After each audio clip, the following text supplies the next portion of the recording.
একটি দুষ্টু মোটা বেড়াল ছিল। বেড়ালটি মুরগির লেগ পিস খেতে পছন্দ করত। বেড়ালটি ছিল অনেক অলস, কোনো কাজকর্ম করত না। মোটা বেড়ালটির কাছে হাজার হাজার লেগ পিস ছিল। সারাদিন অলস বেড়াল বসে বসে লেগ পিসগুলি খেত আর ঘুমোতো। কিন্তু একদিন সে বিড়াল লেগ পিসগুলো ফুরিয়ে যাওয়া তার কিছু খেতে না পায়, তাই মুরগি চুরি করে সে মুরগি রান্না করে লেগ পিসগুলো খেয়ে ফেলে। আবার মোটা বিড়ালটি খুব জঙ্গলের দিকে হাঁটতে থাকে। কয়েকটা বাঘের বাচ্চা দেখতে পায়। দুষ্টু বিড়াল ভাবে বাঘের এবার লেগ পিস খাবো।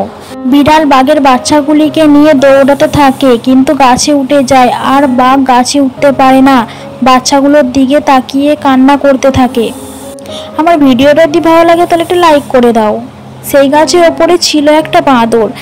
বিড়ালের কাছ থেকে বাচ্চাগুলিকে কেড়ে নিয়ে বাঘের কাছে দিয়ে দেয়, আর বাঘ সেই বাচ্চাগুলিকে পেয়ে অনেক খুশি হয়। আর আমার ভিডিওটা যদি ভালো লাগে তাহলে সাবস্ক্রাইব করে দাও।